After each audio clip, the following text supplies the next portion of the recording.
देखिए अभी ये लाइन बना ली है। इसके बाद दूसरा लाइन दिखा रही हूँ। देखिए इस तरह से यहाँ पर जो एक साथ 4 धागे निकाले हैं इस ट्रिपल क्रोशे में। देखिए इस तरह से 5 क्रोशे बनाना है यहाँ पर।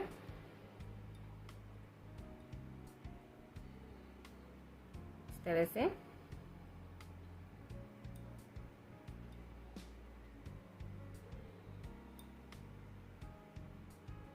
देखिए 5 क्रोशे बना लिए हैं। 5 क्रोशे बनाने के बाद क्रोशे को निकाल के इस तरह से पहले क्रोशे में डाल के क्रोशे को इस तरह से धागे को निकालना है।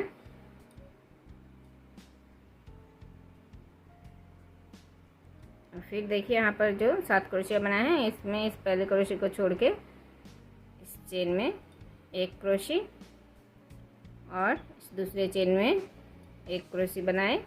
तो देखिए 2 धागे निकाले हैं। तो इस क्रोशे में 3 धागे हैं। 3 धागों को एक साथ निकालना है।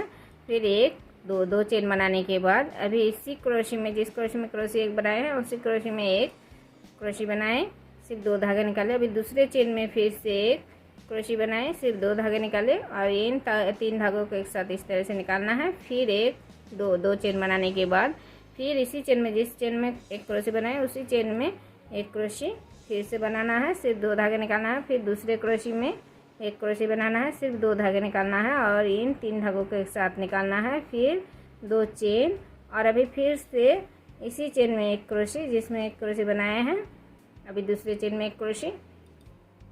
तो देखिए इसी तरह से 3 धागे एक साथ निकाले, फिर 2 चेन, फिर इसी चेन में 1 क्रोशे, सिर्फ 2 धागे निकाले, अभी दूसरे चेन में 1 क्रोशे। तो देखिए 3 धागों को एक साथ निकालना है। यहाँ पर इसी तरह से 5 डिजाइन बनाना है। देखिए 1 2 3 4 5, तो 5 बना लिए हैं। अभी देखिए इस साइड में जैसे क्रोशे छोड़े हैं इसी तरह से यहाँ पर भी 1 क्रोशे छोड़ रही हूँ और यहाँ पर जो ट्रिपल क्रोशे बनाए हैं इस लाइन में फिर से 5 क्रोशे बनाना है।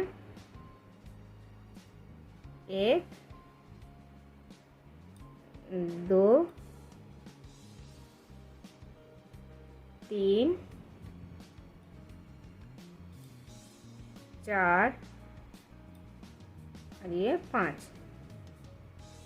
अभी देखिए 5 क्रोशे बनाने के बाद पहले क्रोशे में क्रोशे को डाल के इस तरह से धागे को निकालना है।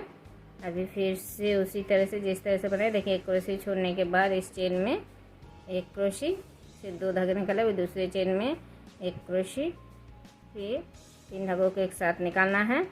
फिर 2 चेन और अभी जिस चेन में 1 क्रोशे बनाए उसी चेन में फिर से 1 क्रोशे से 2 धागे निकालना है। फिर दूसरे चेन में 1 क्रोशे। तो इस तरह से 3 धागे निकालना है एक साथ। तो इसी तरह से जिस तरह से दिखाया उसी तरह से पूरा डिजाइन बनाना है।